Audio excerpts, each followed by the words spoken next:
Shalom saudara yang dikasihi Tuhan, kembali kita akan melanjutkan pelajaran The Secret of 1 Yohanes. Kita sudah masuk di dalam 1 Yohanes pasal 5 ayat yang ke-6 sampai 8. Nah, di ayat ini kita akan belajar dengan beberapa video tentang Trinitas Allah. Video yang sebelumnya kita sudah belajar tentang Trinitas Allah yang Esa. Kalau kita ditanyain berapa Allahnya orang Kristen, kita jawab satu, Esa. Tapi di dalam keesaan itu ada 3 pribadi. Ya. Nah, 3 pribadi ini saling bersatu, bersama-sama. Tidak ada bayang-bayang perpecahan. Dikatakan no variableness. Dalam Yakobus itu tidak ada bayangan. Yakobus 1 ayat ke-17 dalam terjemahan lama. Gak ada bayang-bayang perpecahan, pertukaran, gak ada. Ini dalam 3 pribadi Allah itu. Jadi kalau kita berdoa, meskipun sebagian besar kita berdoa selalu Yesus tolong, Yesus tolong. Nah, apakah Allah Bapa tersinggung? Apakah Allah Bapa iri? Tidak ada. Tidak ada iri-irian. Roh Kudus tolong. Loh, apakah Tuhan Yesus iri? Tidak. Seumur hidup kita hanya sebut nama Yesus saja. Apakah Allah Bapa dan Allah Roh Kudus iri? Tidak. Jadi semua itu tidak ada. Ya memang ada orang yang berdoa selamat pagi Allah Bapa, selamat pagi Tuhan Yesus, selamat pagi Roh Kudus. Tidak ada masalah. Tapi kalau kita sebut selamat pagi Tuhan Yesus atau Allah Bapa kami yang ada dalam kerajaan sorga, terima kasih Tuhan buat pimpinanmu, nggak ada masalah juga. Ya, jadi itu. Dan nama Allah Bapa, Allah Roh Kudus itu tidak dibuka. Hanya nama Allah Putra itu dibuka, yaitu namanya Yesus Kristus. Nah, itu video sebelumnya tentang Trinitas Allah yang Esa. Di video yang kali ini, poin kedua, pelajaran kedua tentang Trinitas Allah, ini kita akan belajar Trinitas Allah, Tuhan, Roh yang Esa. Nah, ini ya. Kita akan belajar istilah Allah, Tuhan, dan Roh. Nah, Allah itu artinya yang disembah. Jadi kalau kata Allah itu bermakna yang disembah. Kalau kata Tuhan, sebutan Tuhan itu artinya yang ditaati. Tuhan, nah itu yang ditaati. Sedangkan roh itu artinya tidak terlihat oleh mata jasmani atau berada dalam alam roh. Nah, itu makna-makna Allah, Tuhan, dan roh. Nah, buktinya apa saudaraku bahwa 3 pribadi Allah itu juga 3 pribadi Tuhan, juga 3 pribadi roh. Loh, kok ada lagi ini? Nah, Allah Bapa, Allah Putra, dan Allah Roh Kudus. Itu ketiganya itu adalah Allah. Kita baca di dalam 2 Yohanes 1 ayat yang ketiga. 2 Yohanes 1 ayat yang ketiga. Kasih karunia rahmat dan damai sejahtera dari Allah Bapa dan dari Yesus Kristus Anak Bapa akan menyertai kita dalam kebenaran dan kasih. Jadi dikatakan dari Allah Bapa dan dari Yesus Kristus.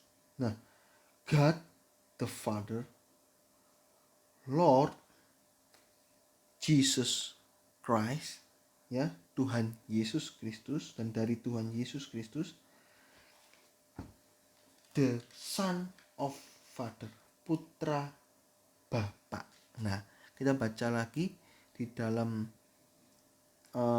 Ibrani 1 ayat yang ke-8, Ibrani 1 ayat yang ke-8. Tetapi tentang anak itu ia berkata, ya, tentang anak atau tentang but unto the son, putra. Tentang putra ini merujuk pada Yesus. Tahtamu ya Allah. Jadi tentang anak ia siapa? Ini Allah Bapa. Jadi tentang anak ia berkata, tahtamu ya Allah. Loh, anak loh disebut Allah. Jadi Bapa itu Father, Allah Bapa, God the Father, itu sebutan. Jadi kalau kita bilang Allah, biasanya sebutan itu Allah Bapa. Tapi Yesus juga disebut Allah.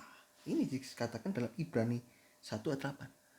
Sebutan Tuhan biasanya merujuk pada Tuhan Yesus. Tetapi Yesus itu juga Allah. Nah, satu lagi ayat di dalam Kisah Rasul 5 ayat yang ketiga dan keempat.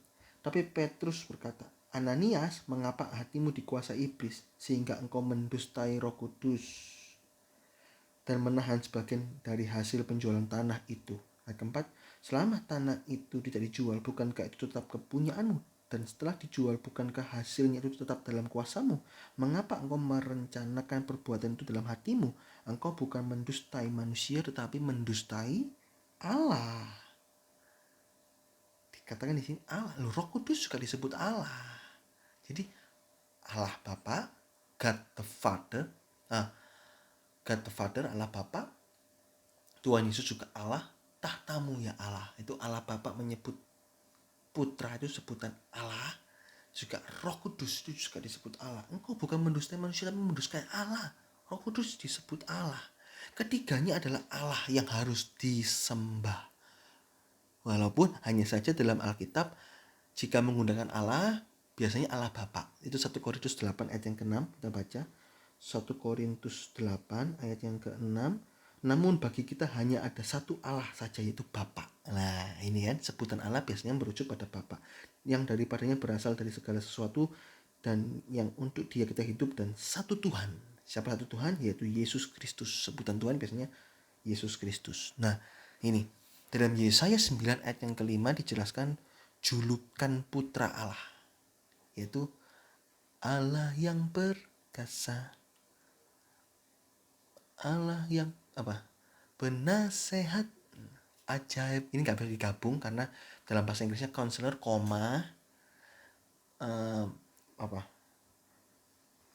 ajaib itu apa? Saya lupa. Yesaya 9 ayat yang ke-5. Sebab seorang anak telah lahir untuk kita, seorang anak, ya. Ini wonderful, ya. Penasehat, ajaib, Allah yang perkasa, mighty God. Loh, sebutan anak loh. Anak disebut Allah. Juga Bapa yang kekal, everlasting Father loh. Ini anak ini nubuatan. Belum lahir, tapi sudah disebut Allah yang perkasa. Dia Bapa yang kekal. Loh, kok bisa? Kan memang Yesus itu adalah Allah pada mulanya. Jadi kalau saksi Yehova tidak mengakui adanya Yesus itu adalah Allah, Yesus itu adalah manusia, putra, apa ya istilahnya, saya nggak belajar, itu sesat. Yesus itu Allah. Katakan ini loh, mighty God, Allah yang perkasa. Ini loh. Nah, juga saudaraku, di sini tidak berarti bahwa Allah Bapa dan Allah Putra itu adalah satu pribadi dalam Yesus. Ayat ini tidak berarti demikian.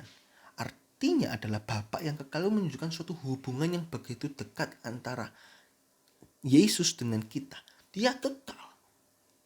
Berarti selama-lamanya Dia akan terus menyayangi umatnya. Walaupun kita tidak setia, Dia tetap setia menyayangi kita. 2 Timotius 2 ayat 13 sampai titik terakhir. Tapi kalau titik terakhir kita tetap keras hati, tetap tidak mau bertobat, tetap memilih jalan iblis, jalan setan, jalan dosa, ya sudah, lepas, mati masuk neraka. Tapi kalau saat titik terakhir kita bertobat, kita minta ampun, Yesus tolong, Yesus saya ampuni saya berdosa, mati masuk surga. Penjahat di sebelah Tuhan Yesus salah satu bertobat saat itu juga masuk surga. Walaupun tingkatan yang terendah. Gitu saudaraku. Jadi 3 pribadi Allah ini bekerja bersama-sama tanpa bisa terpisahkan, tanpa persaingan, tanpa bayang-bayang pertukaran. Sekali lagi ya, Yakobus 1 ayat 17. Itu dasarnya. Jadi jika kita berdoa, Selama hidup kita hanya memanggil nama Yesus, gak ada masalah. Saya jelaskan tadi ya. Selamat pagi Yesus, seumur hidup. Gak ada masalah, gak akan ada iri-irian. Tapi ketiganya itu Allah yang harus disembah. Roh Kudus, Allah Bapa, Allah Putra, Allah Roh Kudus itu disembah. Dan dalam Yesaya 9 ayat 5 kok sebutan putra itu Allah yang perkasa, Bapa yang kekal. Duh, apakah pribadi Allah Bapa dan Allah Putra itu menjadi satu dalam Yesus? Tidak, beda. Itu hanya sebutan Bapa yang kekal ini. Yesus tuh akan terus menyayangi umatnya. Dia selama-lamanya menyayangi umatnya. Ini saudaraku ya. Itu poin pertama. Poin kedua, Bapa, Putra, dan Roh Kudus ketiganya adalah Tuhan. Dalam Markus 12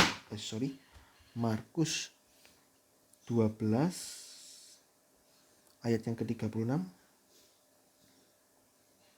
Daud sendiri oleh pimpinan Roh Kudus berkata, Tuhan telah berfirman kepada Tuhanku, ya. The Lord said to my Lord.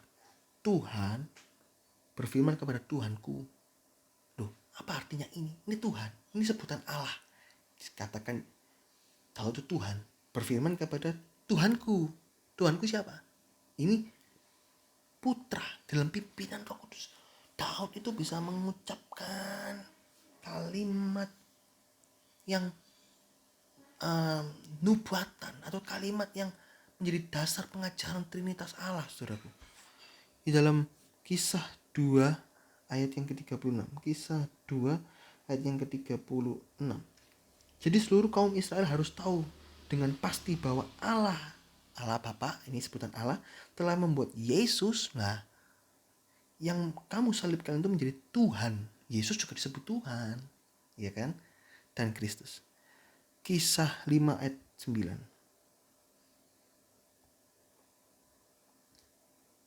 Kata Petrus, mengapa engkau berdua bersepakat untuk mencobai roh Tuhan? Loh, Roh Kudus disebut roh Tuhan. Roh Kudus disebut Tuhan. Lukas 4 ayat 18.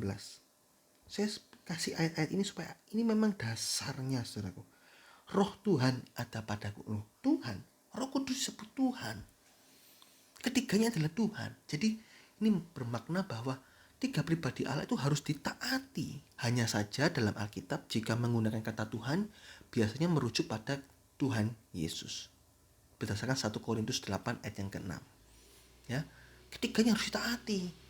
Oleh karena itu taat pimpinan Roh Kudus loh. Ya, taat firman Tuhan. Ya, taat rencana Allah. Nah, karena ketiganya Tuhan. Rencana Allah harus ditaati. Allah memberikan rencana diikuti, dijalani terus. Ya, nah, Allah, ketiganya adalah Allah. Ketiganya harus disembah. Harus disembah.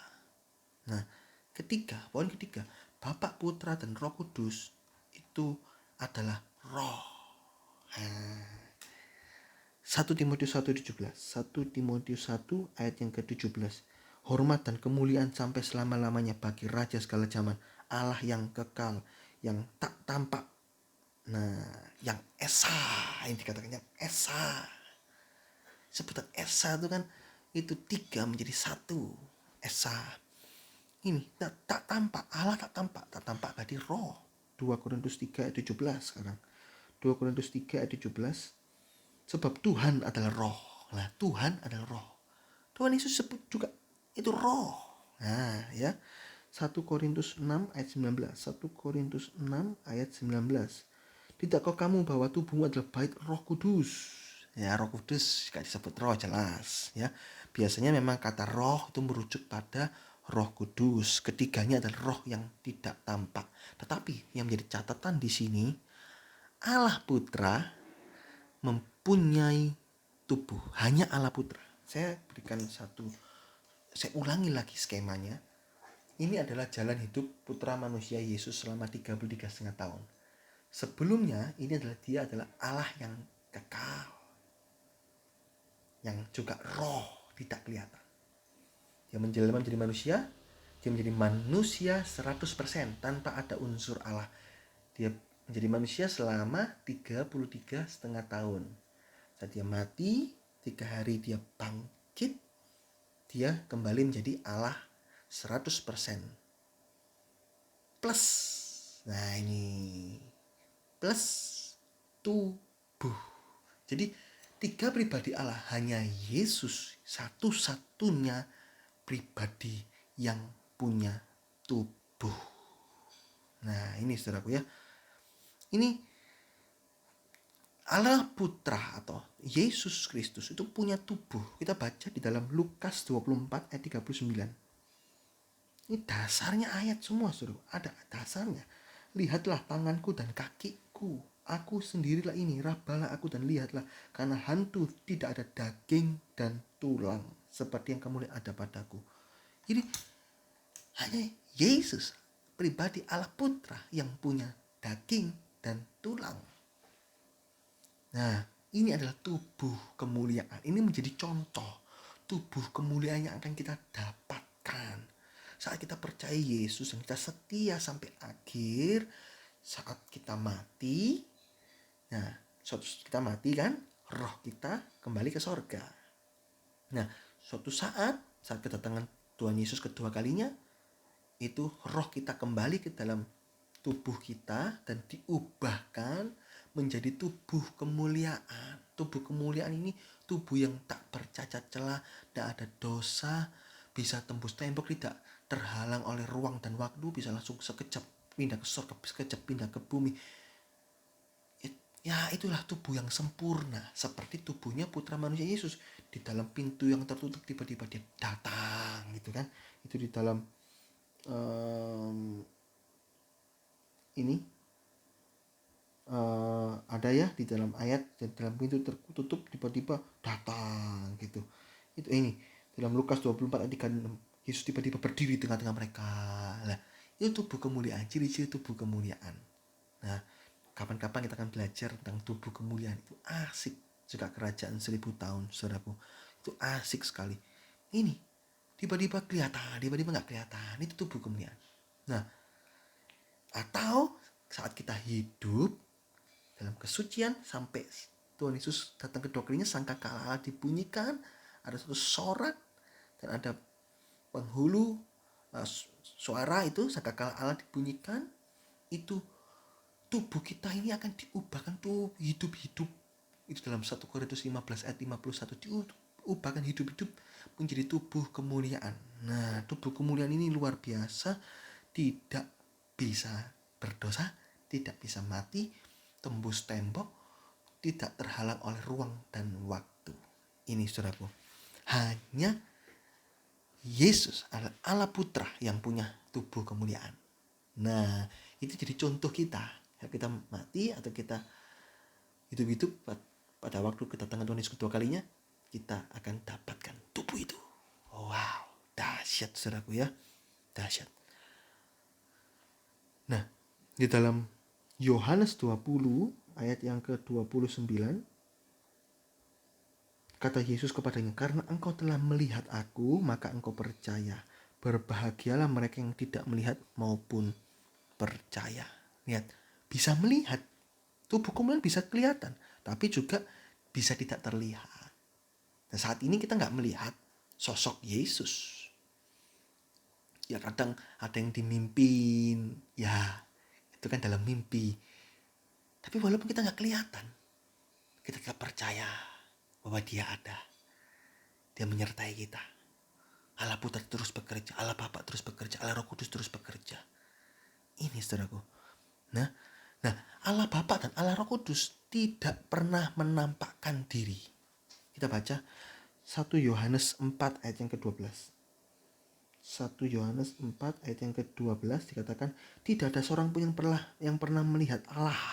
Tidak seorang pun. Jadi seluruh manusia dalam dunia ini tidak ada yang pernah melihat sosok Allah Bapa.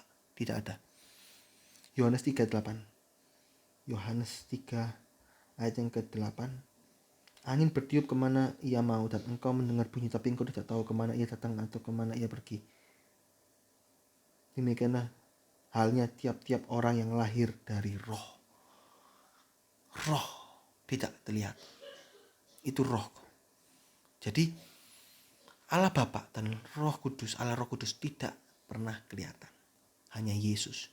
Yang menampakkan diri di Gideon, di Manoah itu untuk nubuatan kelahiran Simpson siapa? Itu Yesus. Ya, jadi hanya Yesus Allah Putra yang pernah menampakkan diri. Allah Bapa dan Allah Roh Kudus tidak pernah menampakkan diri. Nah, di dalam Alkitab jika menggunakan kata roh itu biasanya merujuk pada Roh Kudus. Biasanya istilah lainnya itu roh Tuhan, roh Allah dan lain-lain. Itu Roh Kudus, ya. Jadi saudara bisa mengerti ya, Allah Bapa, Allah Putra, Allah Roh Kudus, ketiganya adalah Allah. Tuhan, ketiganya juga ada Tuhan. Roh, ketiganya juga adalah roh. Nah, kita sebagai anak Allah tidak perlu bingung siapa yang kita sembah dan kita taati, karena Allah kita esa. Jika kita hanya menyembah dan mentaati dalam nama Yesus saja, nggak ada masalah. Kita sebut Yesus, tolong Tuhan Yesus, tolong Allah Yesus, tolong, nggak ada masalah. Ada orang yang dalam doanya memanggil ketiga-tiganya juga nggak ada masalah. Tidak ada saling iri, nggak ada unsur perpecahan. Nah, nggak ada masalah, saudaraku. Alkitab yang kita baca ini juga firman Allah yang esa. Jadi tidak ada 3 firman atau 3 Alkitab, nggak ada. Oh, firmannya Allah Bapa, firmannya Allah Putra, firmannya Allah Roh Kudus. Nggak ada. Firman Allah itu Alkitab satu saja. Satu Alkitab, satu firman yang harus kita taati.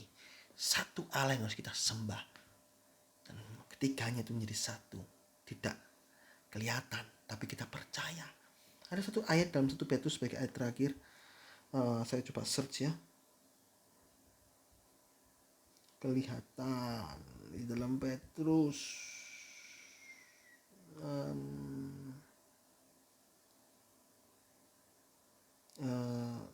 Namun tetap percaya gitu ya, tidak melihat. Itu ada ayatnya, saya lupa saudaraku. Walaupun kita tidak melihat dia, namun kita tetap percaya. Itu di dalam